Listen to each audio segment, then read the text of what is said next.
Bueno, buenas tardes. Vamos ingresando así, tomando posición para comenzar con este momento del encuentro. Inicialmente, antes de presentar la segunda conferencia, vamos a darle la palabra a Antonio y a Gabriel, dos colegas del Uruguay que van a presentar un evento de próxima realización. Nos van a adelantar algo de información y luego vamos a pasar a la presentación de la conferencia. Muchas gracias, Martín. Bueno, buenas tardes a todos. La intención era poder ofrecerles a ustedes alguna breve información del próximo Congreso Iberoamericano, el 13º Iberoamericano de Historia de la Educación Latinoamericana, que se va a realizar en Montevideo del 28 de febrero al 3 de marzo del año que viene, 2018, aprovechando la oportunidad de festejar los 100 años de la Reforma de Córdoba y eligiendo como sede por primera vez a Montevideo. En esta oportunidad nosotros habíamos acordado en la última asamblea del Congreso Iberoamericano que se realizó en Medellín, de que íbamos a hacer la sede. Entonces queríamos invitarlos a participar. Decirles que hasta el 30 de agosto hay tiempo para poder presentar los abstracts, los resúmenes, y los invitamos también a que se animen a presentar mesas. Nos importa esto de que este es un buen encuentro como para que ustedes puedan encontrarse con otros que están trabajando los mismos temas y puedan presentar una propuesta. Así que, sin más, les agradecemos mucho. Bueno, muchas gracias.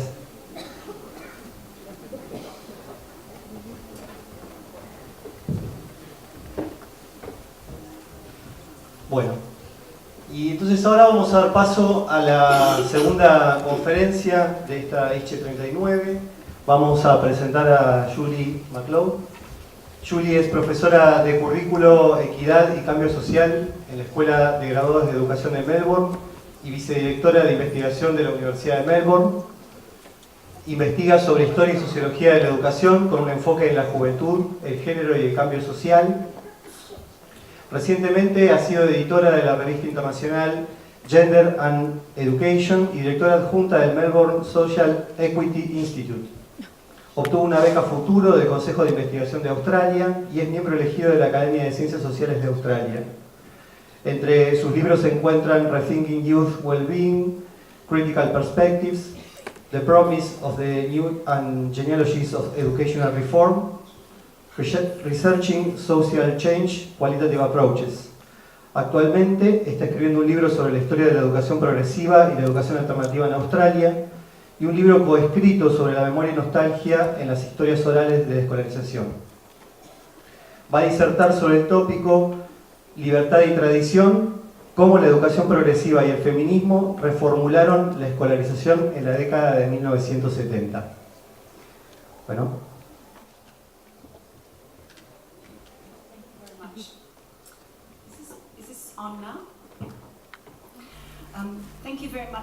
Muchas gracias Martín por tu presentación. A Rebecca Rogers, presidente y al comité organizador de la conferencia, muchas gracias por la invitación para dar mi disertación en esta conferencia.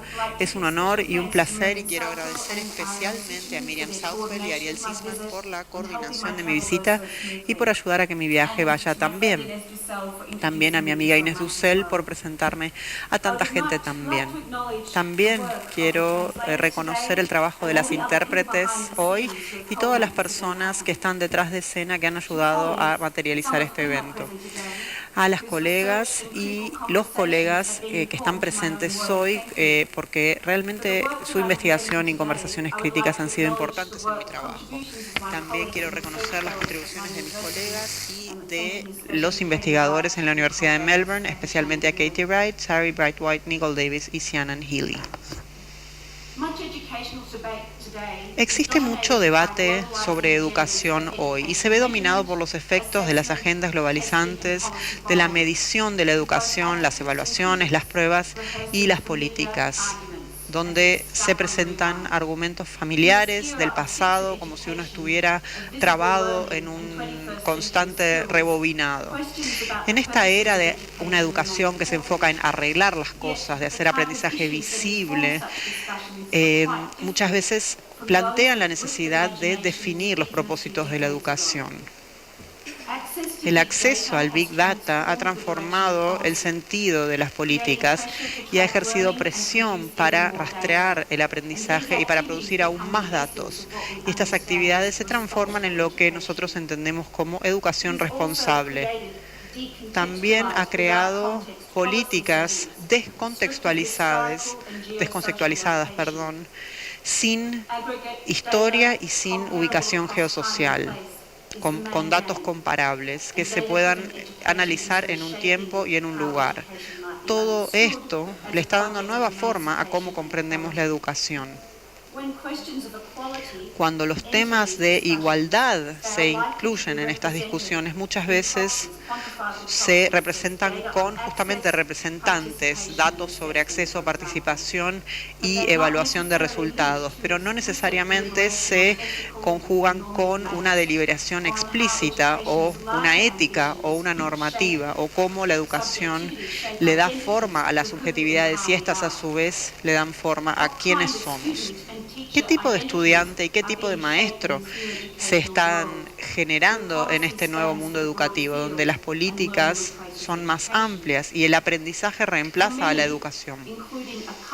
Para muchos, educadores realizados y padres preocupados son incluidos, y todos estos datos combinados indican un momento donde nos tenemos que poner reales sobre los propósitos de la educación para ser niños cultos, que conozcan bien los números y que estén listos para el mundo del trabajo. Muchas veces es lo que hace que los niños tengan una buena educación, justamente tiene que ver con que tengan buenos resultados en las pruebas o que aseguren un buen trabajo futuro.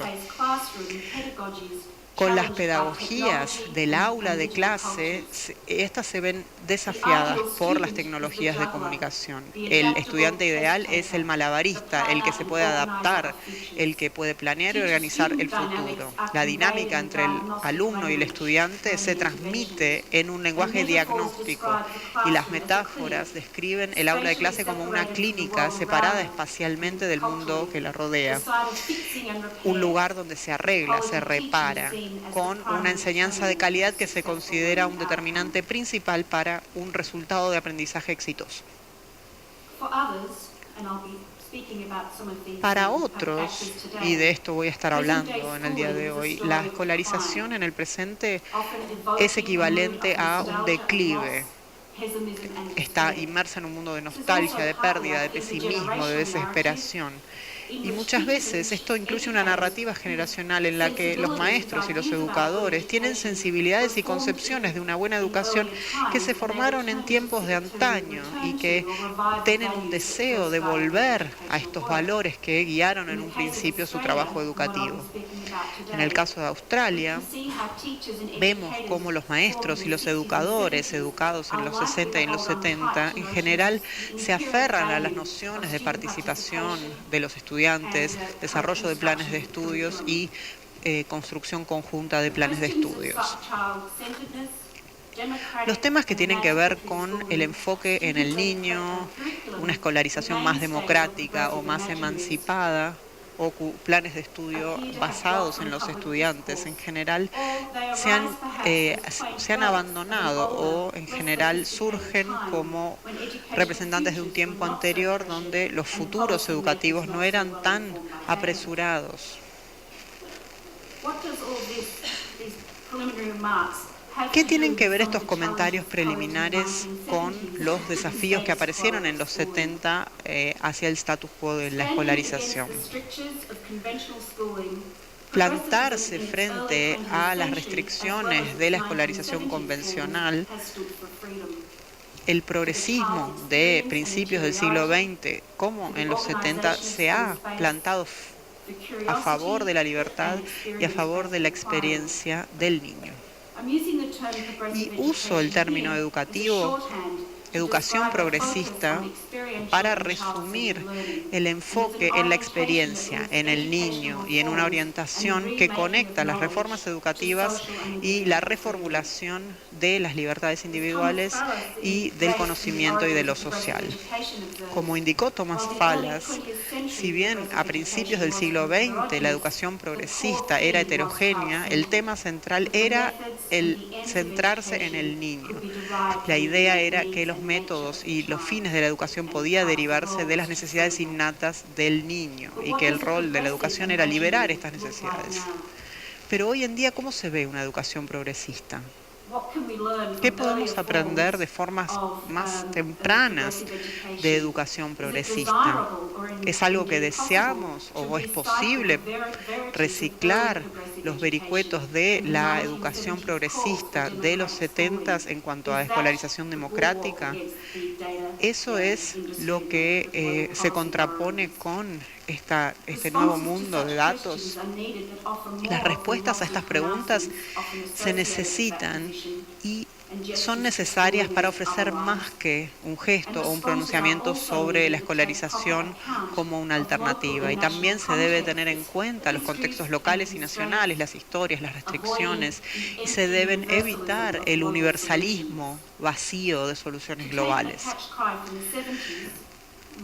Para tomar unos conceptos de los 70, me pregunto lo siguiente: los argumentos para desescolarizar la sociedad, ¿tienen significado, tienen relevancia hoy?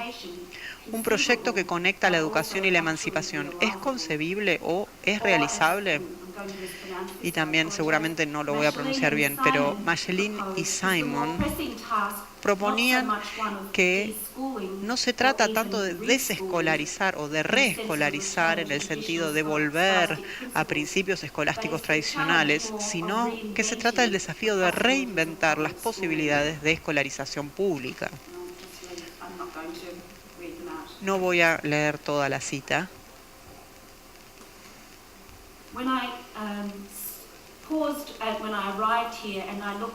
Cuando llegué a Argentina y miré mi presentación y el título que tenía, me sentí un tanto extraña porque parecía demasiado majestuoso.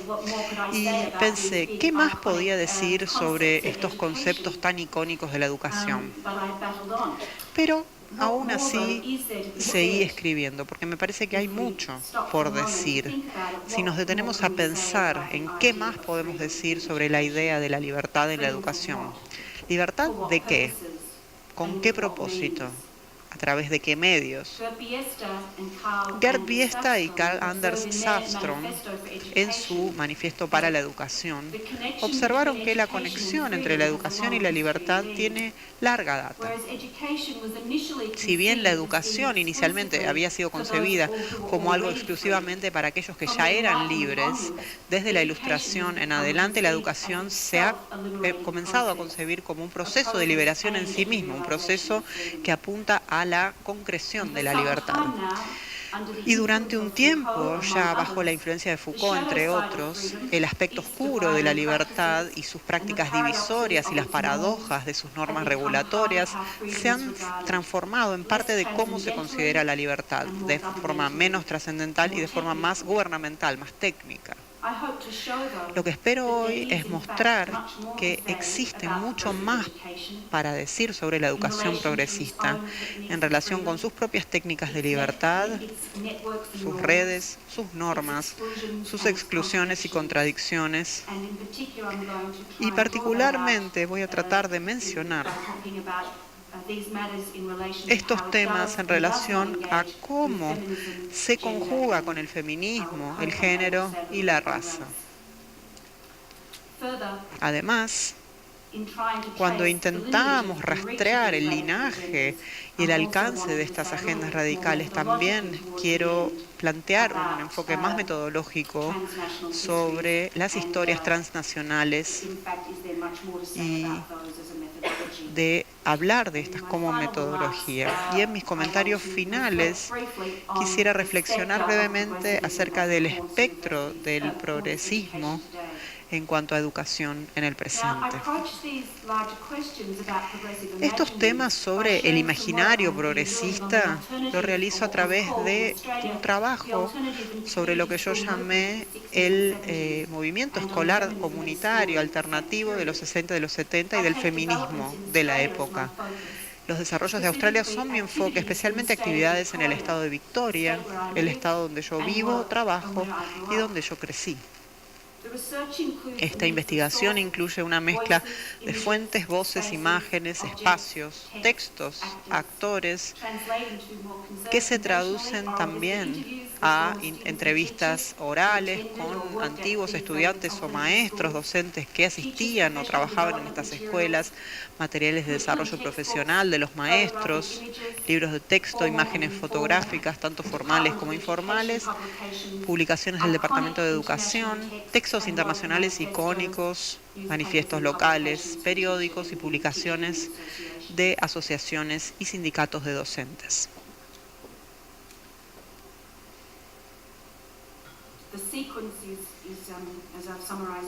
Como ven en pantalla, hay un resumen que describe las características principales de las escuelas alternativas comunitarias de los 70 y comenta lo que se notaba a través de este tipo de educación, considerando aspectos como el feminismo, y luego lo intenta ubicar de forma más metodológica y conceptual en cuanto a cómo escribimos la historia de los movimientos radicales, tanto a nivel internacional como transnacional. Inicialmente voy a plantear un enfoque que me resultó muy útil en cuanto al tema de la utopía y luego brindar algo de contexto sobre la estructura de la escolarización en Victoria en los 70, como para que ustedes puedan comprender cuál es el significado de estas rebeliones. La discusión de Ruth Levitas sobre la utopía como método muchas veces ofrece una guía muy útil para distinguir las diferentes capas de crítica social y de identificar la formación y las aspiraciones futuras que caracterizan estos movimientos educativos. Ella identifica un modo arqueológico que une las imágenes de una buena sociedad y que están inmersas en programas políticos y sociales de políticas económicas. El segundo es un modo ontológico que discute el tema de qué tipo de personas específicas en las sociedades se desarrollan. Entonces busca un tipo específico de una forma específica de asistir a la escuela. Y el tercero es un modo arquitectónico, y aquí hay un doble significado, porque habla de la imaginación de escenarios alternativos para el futuro. Y a lo largo de mi charla voy a concentrarme más en las dos primeras categorías, es decir, el modo arqueológico y el modo ontológico. El tercero, el modo arquitectónico, lo dejaré abierto por ahora, a propósito, como propuesta deliberada que volveré a plantear hacia el final de mi charla. En cuanto a contexto, Australia es una nación colonial con un sistema federal de gobierno que tiene 6 estados y 2 territorios. La educación escolar históricamente ha sido manejada a través de los estados con una agenda centralizada y una cultura basada en un departamento de educación que se encarga de emplear y asignar a los docentes, administrar los programas, los edificios y los planes de estudio. Muchas de estas tareas ahora le corresponden a las escuelas locales desde los 70s, pero en el periodo en cuestión, en los 70s, el Departamento de Educación y Burocracia era muy influyente y paternalista, y también tenía una gran participación que basaba estas prácticas alternativas y experimentos que hoy no parecerían imaginables. Los experimentos de los que hablaré fueron totalmente respaldados por el Departamento de Educación y los docentes que estaban involucrados. Los intentos de desarrollar un programa nacional han sido desafiados y no tuvieron éxito en la última década, cuando el impulso de una evaluación nacional y sus datos ayudaron a avanzar en este respecto. Aún así, los estados han tenido culturas de programas muy fuertes y distintivas. Y esto es importante para entender lo que estaba pasando en Victoria. En los 90 y 60 hubo presiones en la educación secundaria. Uno de los desafíos fue simplemente acomodar a la gran cantidad de estudiantes. El crecimiento de la población, el baby boom, siguió a un programa de migración de posguerra y la extensión de la educación secundaria comenzó a fines de los 50 y los 60, lo cual colocó presión sobre los recursos, pero también creó oportunidades de innovación en el diseño de la enseñanza y de la pedagogía. Para docentes y burócratas, las preguntas surgían respecto de cómo educar mejor a la población creciente, muchos de los cuales estaban en un sistema masivo que no seguirían el camino a la universidad. ¿Cómo se educa a la gente más allá de lo que tienen que hacer obligatoriamente? ¿Cómo debería ser el programa de ese periodo? ¿Cuál era el rol de la examinación externa si uno no va a la universidad? Ese sería el filtro principal. ¿De qué forma se diferenciaba la preparación de las escuelas para los jóvenes, para el trabajo o para mayor educación? Y en este periodo, Australia seguía con un sistema de 2 niveles de escuelas vocacionales o técnicas y secundarias generales, las últimas con la ruta hacia las profesiones y a la educación superior. Y no resulta sorpresivo que muchas de las innovaciones que tuvieron lugar en las escuelas, más en el sistema de escuelas técnicas, ¿por qué? Porque estaban libres de la examinación externa. Por lo tanto, el Departamento de Educación no estaba tan preocupado sobre si estos estudiantes pasaban o aprobaban estos exámenes o no. Por lo tanto, tenían mucho más rango para experimentar. En este contexto, las nuevas ideas de educación estaban ganando terreno entre docentes y burócratas, entre los niños, la pedagogía, la libertad y el rol de las escuelas como lugares para desarrollar el autoconocimiento. Un momento en el que todas las estructuras estaban siendo cuestionadas, así como los valores debajo de ellas. Y esto reflejaba lo que planteó Henry Schonheimer respecto de los problemas que veían las escuelas en los 70.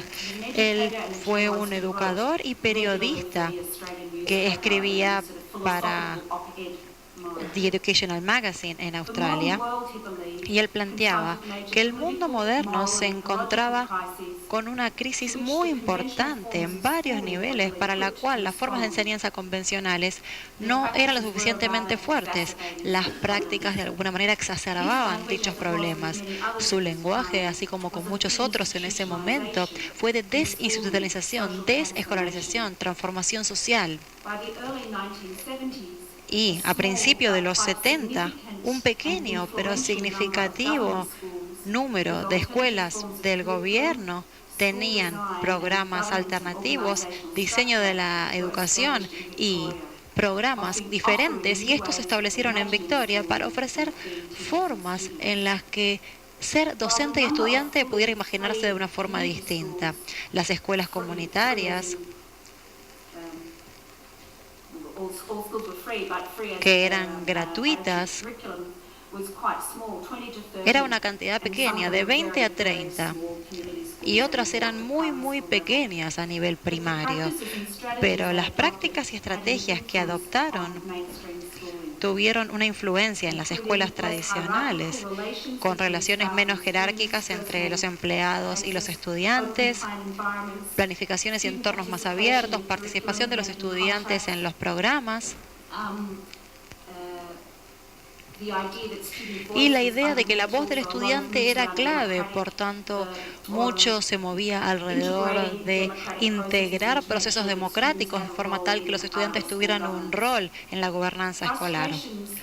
Las frustraciones con la educación convencional se relacionaban a las crisis de la modernidad y los modos de vida, pero también existía optimismo en el potencial de la educación para alterar las desigualdades estructurales, para valorar las elecciones de los estudiantes y la libertad, y para proveer alternativas a un sistema de modernidad deshumanizante y opresivo. Además, había un momento muy visible. El diseño de las escuelas y la reorganización de las aulas fue integral a este cambio. Esto incluía diseños de espacios, personalidades y arreglos ad hoc que hacían que las escuelas estuvieran o fueran mayor parte de las comunidades, que esto se hiciera en pasillos, en casas antiguas y en bibliotecas. Y de esta manera se podía desestabilizar los límites y los propósitos públicos de la enseñanza, forjando una conexión más abierta con las comunidades locales.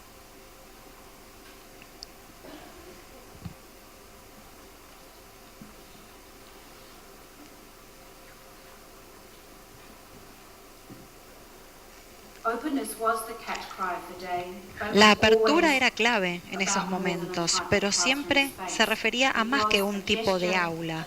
Era un gesto a tener una mente más abierta, a liberar la mente, sacar, remover los antiguos hábitos y formas de ser docentes y estudiantes, y además una metáfora para relaciones sociales más abiertas e igualitarias, que se realizaría o se llevaría a cabo en nuevos espacios dentro de la escuela, en la comunidad.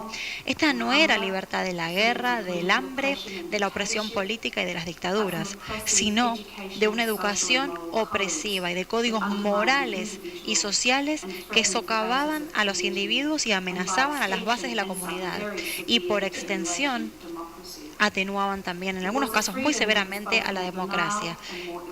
Era una libertad más personal y más misteriosa, pero sin embargo era una forma de organizar una reforma del programa integral. Algunas escuelas fueron diseñadas deliberadamente para reflejar estos nuevos planes más abiertos y para alimentar las relaciones entre la escuela y la comunidad. Y de hecho, la escuela técnica es una de estas escuelas, y su establecimiento en 1972 se vio afectado por tres principios.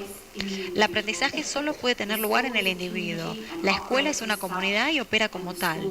Y la escuela es parte de una comunidad más amplia. Uno de los docentes en ese momento, que hicimos una entrevista a él, planteó una caracterización muy clara de las diferentes concepciones de comunidad que afectaban estas nuevas escuelas.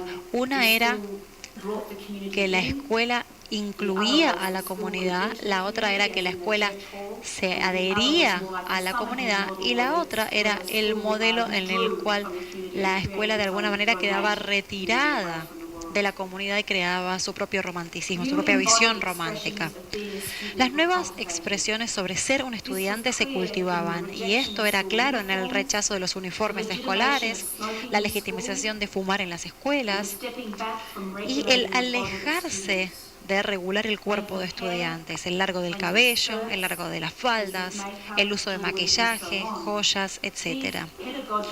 Estas pedagogías del comportamiento estaban asociadas con una rebelión de las normas tradicionales rígidas y conservadoras, una liberación del cuerpo estudiantil, que era parte de este proyecto de libertad. Lo que trato de plantear aquí entonces es que todos estos debates sobre esta idea ilusoria de la libertad se experimentaban tanto en los estudiantes, en los cuerpos de estudiantes, como en el diseño de los edificios de las escuelas. Disculpen por la mala calidad de la imagen, pero fue extraída de una revista, por eso tiene esta imagen. Algunas de las nuevas comprensiones de las pedagogías y de las interacciones de los estudiantes pueden verse en esta fotografía. El epígrafe, que es bastante gracioso, dice: los estudiantes como personas, e incluye plantear una filosofía de la participación estudiantil y de valorar las elecciones de los estudiantes. Por lo tanto, se muestra una mezcla de actividades pedagógicas y de movimiento de los estudiantes a lo largo del aula. En el fondo, los estudiantes están trabajando en pequeños grupos o solos, no directamente viendo o dentro del rango de visión del docente. Luego vemos también al docente que aparece como un estudiante más, trabajando de manera informal en una mesa. Los estudiantes están sentados, parados, moviéndose. Hay escritorios más altos para los trabajos de arte, mesas para trabajo en grupo y para escritura, y móviles que cuelgan del techo. Hay un aire de foco, concentración y actividades con propósito. Y la imagen nos muestra la posibilidad de crear posibilidades creativas que son permitidas por estos entornos más abiertos con mayor pedagogía. Esta imagen de los estudiantes nos muestra cómo un escritorio, que es una imagen típica de una escuela, con la relación a la estructura de las aulas y cómo deben prestar atención los estudiantes, ahora se ha convertido en un objeto para sentarse, para apoyarse, para hacer arte, para escribir, para conversar, para mediar esto de que los estudiantes se conviertan en personas. Y como ven, los escritorios están en grupos, no están en filas. Y la idea es que tengan una organización como la que se ve aquí. Y esto es una declaración de libertad. Por un lado, por lo tanto, las escuelas críticas, sociales y radicales desafiaron las identidades normativas y alentaron un cambio de las ideas establecidas sobre ser un docente o un estudiante. Y por otra parte, estas escuelas operaban con sus propias normas y anticiparon ciertos tipos de niños y estudiantes, imaginando cómo aprenderían mejor, cómo serían felices y estarían involucrados socialmente y cómo podrían ser libres y ciudadanos responsables en el futuro. Dichos estudiantes eran caracterizados como libres para tomar decisiones y poder ser más flexibles, más tolerantes, que puedan actuar activamente y sus capacidades y creatividad quedaban relegadas con la escuela tradicional. Por lo tanto, eran obligados a participar en proyectos que tenían dimensiones pastorales y terapéuticas. Un rasgo común de estas escuelas era esta expectativa de la elección del programa, decidir cuándo ir a clases y presentarse a clase y qué estudiar. Los detalles de estas prácticas variaban en las diferentes escuelas. Algunos estudiantes hacían contratos de 6 semanas para estudiar un tópico y otros hacían elecciones semanales. Pero el tema común era seguir los intereses personales y los docentes respondían de manera tal en la cual fuera creativa la respuesta. Y los docentes con los que hablamos nos decían que era una forma agotadora de enseñar porque tenían que responder permanentemente a las necesidades de los estudiantes individuales. Y siempre estaban co-construyendo el programa. Era la responsabilidad del estudiante identificar algo que los interesara. El autoconocimiento y el aprendizaje basado en la experiencia era un valor muy importante, más por encima del conocimiento académico. Y en la formación de estos individuos que pudieran tomar decisiones y fueran reflexivos, había dimensiones terapéuticas de la elección, de la autodeterminación, del riesgo que podría llegar a tirar o colocar sombras sobre la crítica democrática que de alguna manera afectaba a la ambición de estas escuelas. Hemos visto, y esto quedó particularmente claro en las entrevistas con ex estudiantes que estaban en los 50, que estuvieron en la secundaria en los 70, que nacieron en los 50, perdón, y llegaron a la secundaria alrededor de los 70, y nos contaban cómo era estar en la escuela para ellos, y tenían un recuerdo muy fuerte al respecto, junto también con esta idea de que se sentían personas muy especiales. Y estas no eran necesariamente escuelas de clase media, porque también eran escuelas técnicas que estaban en áreas de la clase trabajadora. Por eso no era esta idea de sentirse especiales que afectaba la sensibilidad de la clase media, sino que también había algo en la autoformación o en la pedagogía de estas escuelas que interpelaba a esta gente y las planteaba como especiales.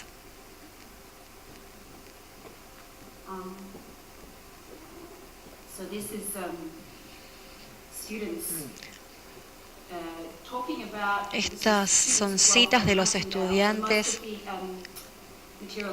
Esto es parte del material que yo planteo, que es casi todo de la misma escuela. Y muchos de ellos amaban la escuela, planteaban que les encantaba, les hablaban a los docentes sobre su rol. Me encantaba esto, decían, me encantaba esto de la escuela, me encantaba que uno podía tomar decisiones. Pero también se hablaba del tedio del día. Hablaban también de la posibilidad de fumar marihuana o jugar a las cartas. Por lo tanto, esto es una especie de sombra sobre todo este tiempo libre que tenían. Pero mirando hacia atrás, ellos ven que tenían este gran sentido de la responsabilidad para sí mismos, que marca una diferenciación entre ellos y los otros estudiantes, porque tenían esta responsabilidad sobre ellos mismos, sobre los estudiantes.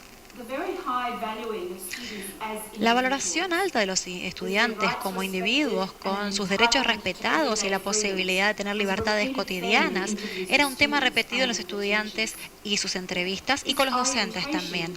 Esta orientación, de manera interesante, pareciera que permaneció en muchos estudiantes, hasta sus edades de mayor edad justamente. Tenían estas posibilidades de tomar decisiones e incluso la posibilidad de dejar la escuela. Este era un valor muy alto relacionado con hacer un trabajo que realmente los interesara, la necesidad de encontrar lo que fuera correcto para ellos, no ver a cualquier trabajo como el correcto. Por eso muchos de ellos tenían un patrón de cambiar bastante seguido de trabajo, no regularmente, pero esto es parte también del movimiento demográfico, pero sí era más pronunciado con cambiar de trabajo. Por lo tanto, ¿qué hacían? Dejaban un trabajo porque era algo que quizás no los interesaba más. Entonces podían tomar la decisión de encontrar algo que les resultara más auténtico para ellos mismos. Y muchos de ellos estaban en la industria del arte. Y también algo interesante es que muchos de ellos eran consultores del sector financiero, fondos económicos, tecnología. Por lo tanto, también podían participar del centro, del corazón de la economía capitalista. Hay dos cuestiones que podemos ver aquí. Una es la posibilidad de ser más individuales, de tener las elecciones individuales, y también estas disposiciones de autocomienzo que les permiten tomar decisiones individuales y prepararlos para el futuro, y también poder valorar estos sujetos políticos más neoliberales. La enseñanza para ellos, la escolarización para ellos, se convirtió en un proceso como un proyecto político de cultura y autocreación. Y quiero volver a esto, donde hacemos de una forma más abierta o vemos a la educación como un proyecto de hacer que el estudiante se convierta en un sujeto político. Y las reformas de género, las reformas feministas que se estaban dando dentro de estos desarrollos tempranos, y esto sucedió conjuntamente con el movimiento estudiantil.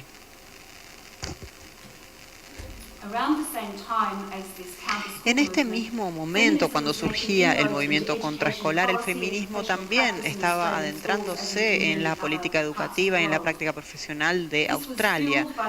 Esto se veía propulsado por el movimiento internacional de mujeres y por la ola de optimismo democrático que le siguió a la elección de un gobierno federal reformista en 1972 en Australia, luego de 21 años de gobierno conservador.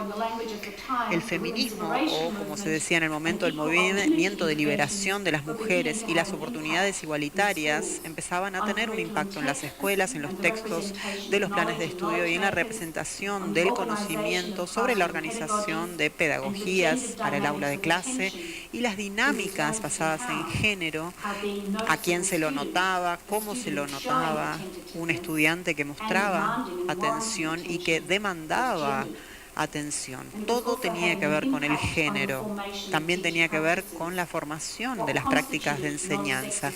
¿Qué constituía una pedagogía no sexista y cómo podían los maestros actuar de forma no sexista y de forma no tradicional? Dentro de los sindicatos y las asociaciones hubo una explosión de publicaciones, comités dedicados y activismo de alto perfil. Las nociones del rol, del sexo, de la sexualidad, de la educación y nuevas construcciones de las escuelas con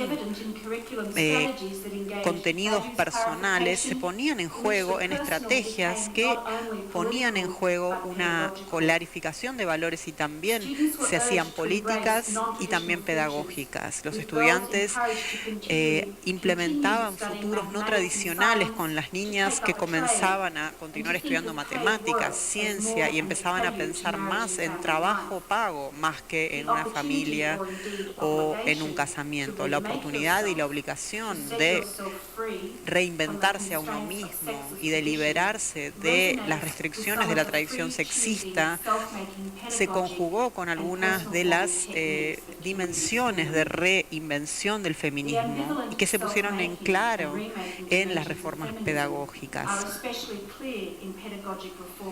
Esto se puso en evidencia en las reformas pedagógicas justamente de los años 70.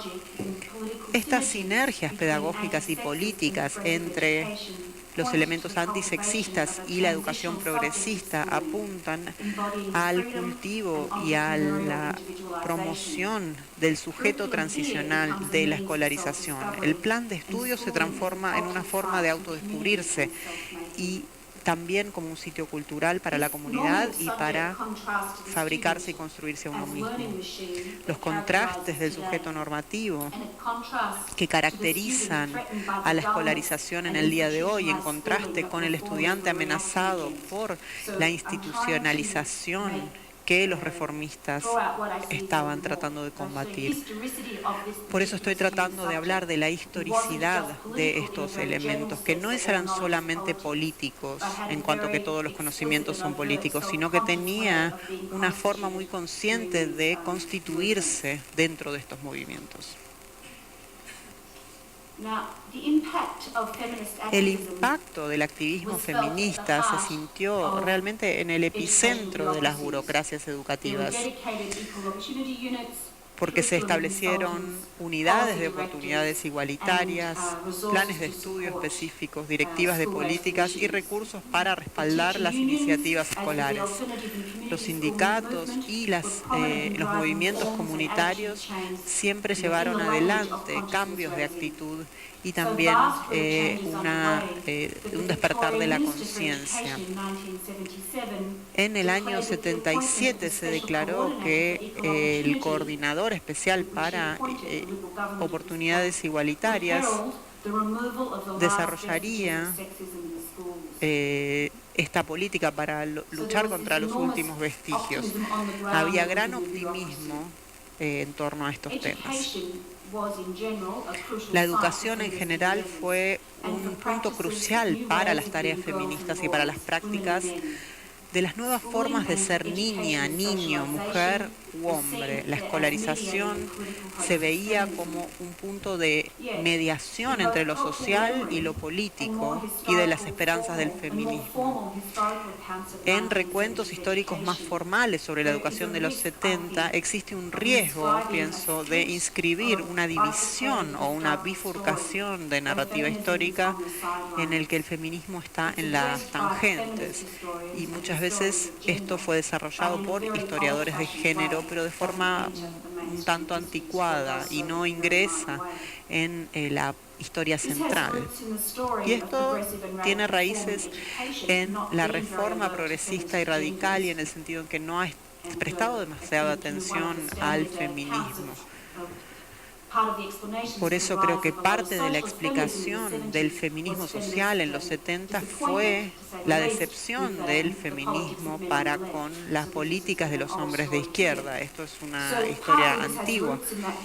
Y esto en parte tiene raíces en esta reforma radical que no había prestado demasiada atención a las agendas feministas, y del mismo modo el hecho de que las historias del feminismo y de la educación contaban una historia más introspectiva sobre sus propios comienzos. Creo que existen dos temas aquí que quiero plantear en mis comentarios.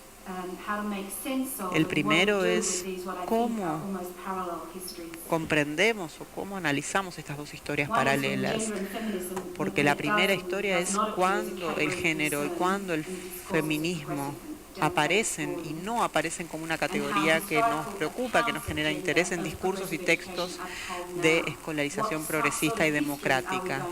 Y luego, ¿cómo se contará la historia de este periodo? ¿Cuál es la respuesta histórica a este proceso y cómo se comprendió? Y de forma más difusa, ¿cómo se recordará en la memoria cultural? Now, one of the,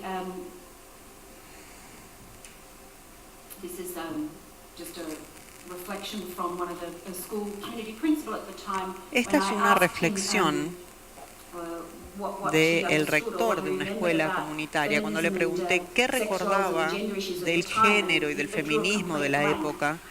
De repente él miró con poca sensación de recordar lo que había ocurrido, pero luego terminó diciendo lo que aparece en pantalla y terminó siendo muy revelador lo que dijo. Pero por supuesto, para aquellos que proponen una escuela alternativa o radical, los que lo hacían en la época, la libertad no era necesariamente libertad de género, era libertad para un individuo sin género en realidad. Y no era realmente esto, no estaba presente en la memoria de los docentes, sino que estaba en el sentido que las dos agendas radicales no se conjugaban en general en el momento, y esto se hacía evidente en cómo ambas historias se cuentan a través de narrativas orales y no tan formales.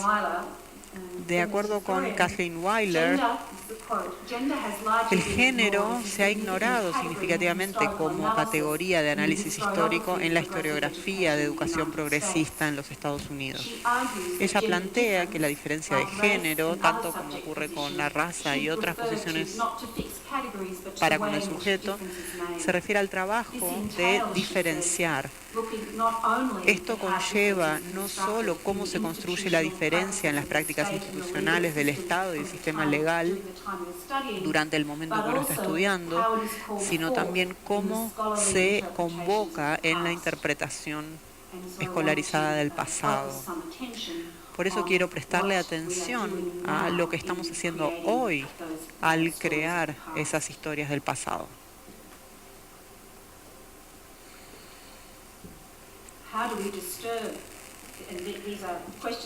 Estas son preguntas que yo me sigo haciendo. Si cómo perturbamos las historias de los movimientos progresistas cuando cambiamos el ángulo y analizamos estos movimientos críticos desde otras perspectivas, como puede ser el feminismo.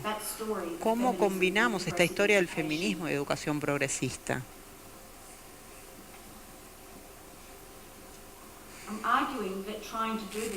Planteo que intentar hacer esto es importante por algunos motivos. El primero, siempre siento que hay una agenda de justicia social para la investigación, pero uno es tener una historia más completa y más justa de estas utopías. Y en segundo lugar, intentar complicar las historias de las educaciones progresistas, hablando de puntos ciegos, hablando de prácticas que dividen, lo que se ve, lo que no se ve, cuál es el costo de no ver. Y de hecho, tengo dudas sobre seguir este tema hasta su conclusión lógica, pero si tomamos el argumento de que estas prácticas divisorias de educación basada en la libertad, el fin es precisamente producir estos elementos. Y esta inevitabilidad de los proyectos utópicos se basaban en construir estos procesos. En particular en Australia, al mismo tiempo que se hacían estos experimentos radicales, la educación de los niños indígenas era un tema que casi no estaba presente en las agendas educativas. Había estrategias de asimilación y de seguir pensando en la pregunta de si eran personas que podían ser educadas en el mismo nivel.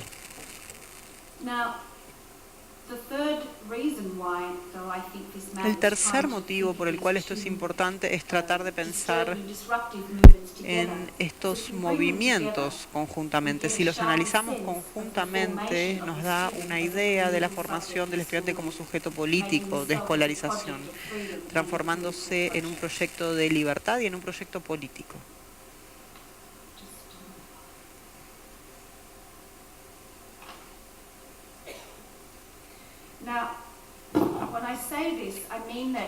Cuando digo esto es que si intentamos analizar este proceso histórico a través de la lente del progresismo y del feminismo, vemos el surgimiento de este sujeto político no en el modo en que se reconoce que todo el conocimiento es poder o que no todo el conocimiento es político, pero en otra forma, en la forma en que el propósito de la escolarización es explícitamente conectado con el yo en este sentido político. Y una de las preguntas que me hago, que es una pregunta quizás un tanto transitoria,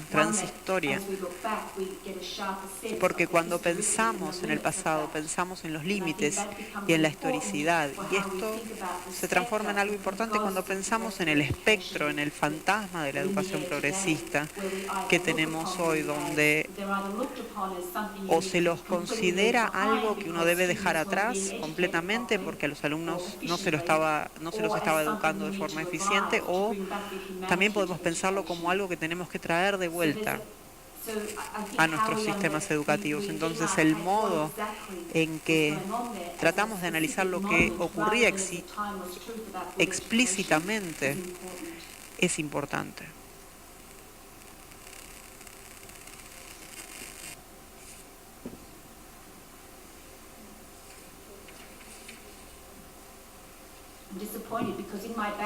Estoy un poco decepcionada porque había traído en mi cartera todas mis copias de 1970 de la pedagogía de los oprimidos y pensé que podía ingresarlos en la conferencia, pero bueno, vamos a tener que conformarnos con la fotografía.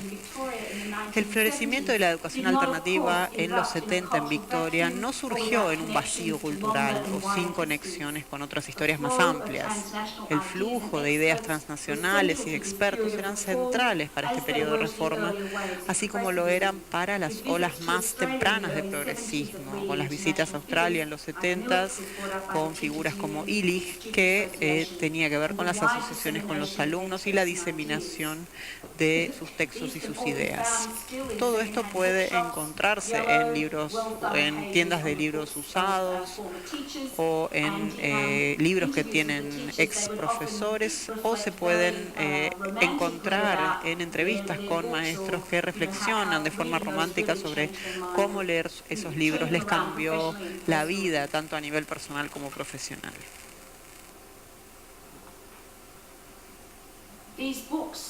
Estos libros yo los interpreto como libros muy significativos para el modo en que comprendemos estos flujos transnacionales de ideas.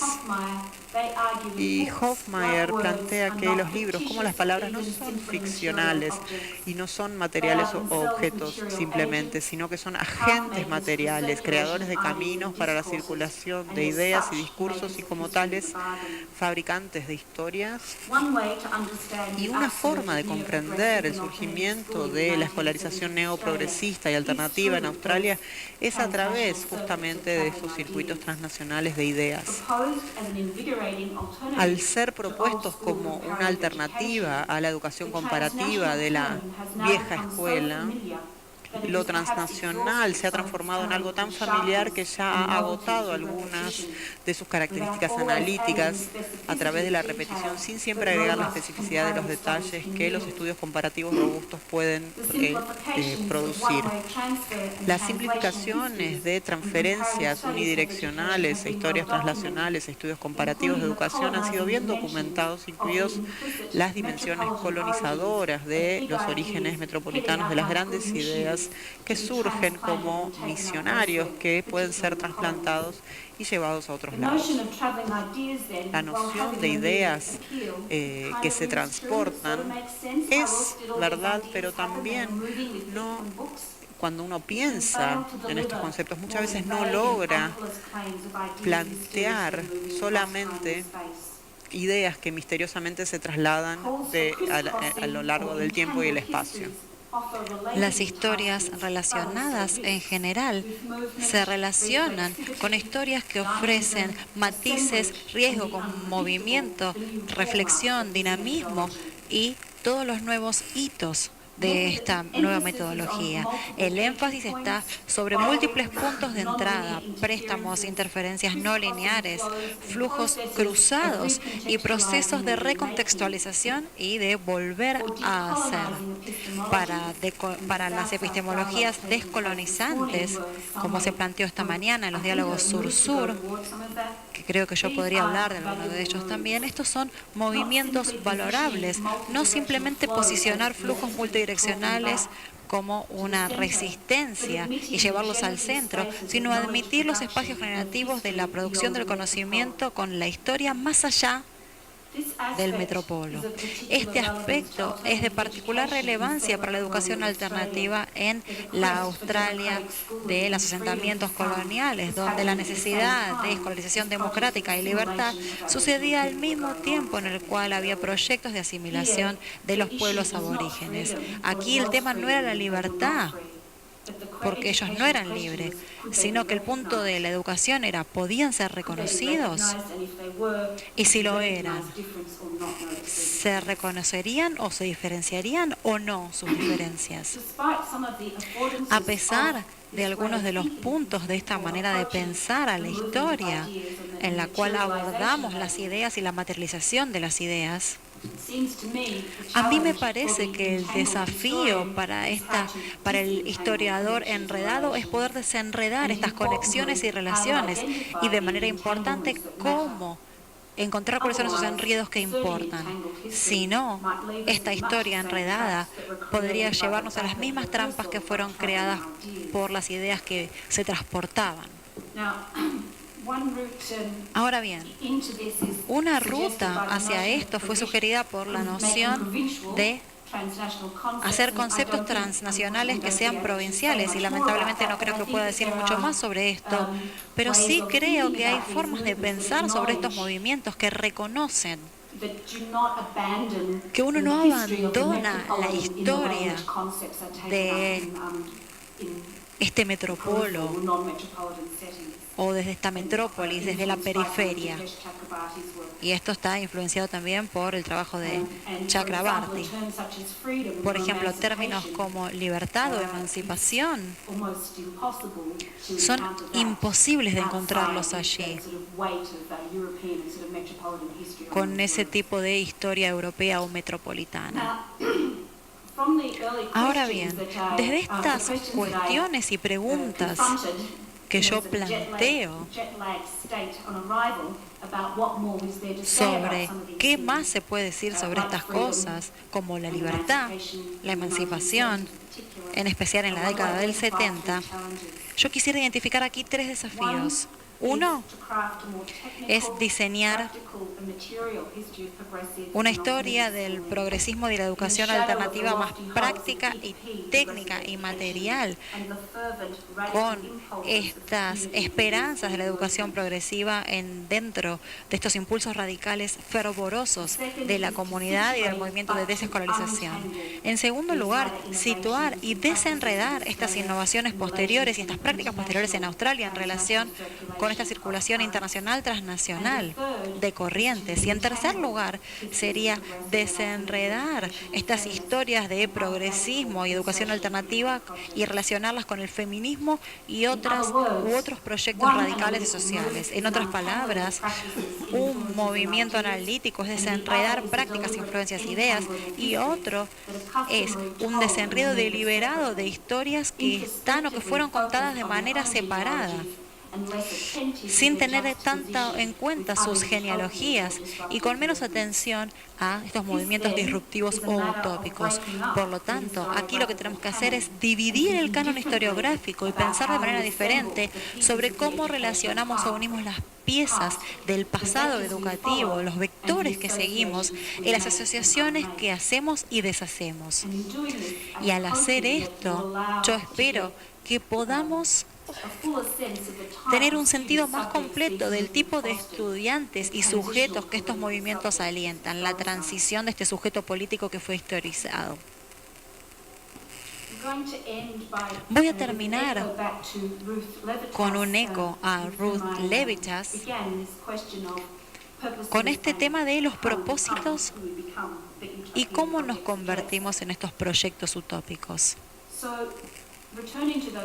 Volviendo a mis comentarios iniciales sobre el discurso público actual en la educación y pensando en cuáles son los propósitos de la educación y cómo se entienden dentro de estos préstamos de políticas globales y las soluciones que se pueden encontrar en los datos, quisiera concluir con una breve reflexión sobre la responsabilidad social del trabajo histórico y de los historiadores de la educación.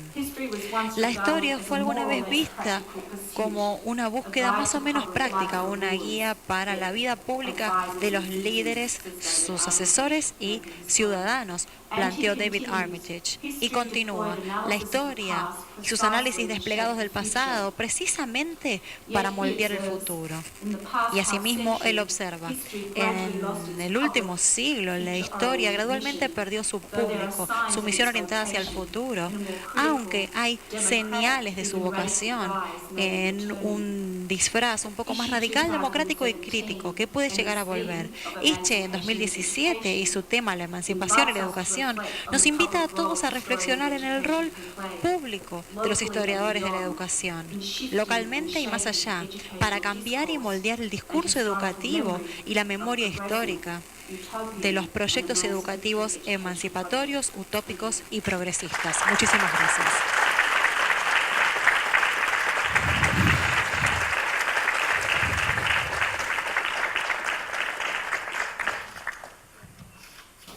Bueno, agradecemos a Julie por la presentación, muchas gracias. Los esperamos para continuar ahora con las actividades. En el aula magna, en el 8º piso, hay una presentación de libros y luego a las 20:30,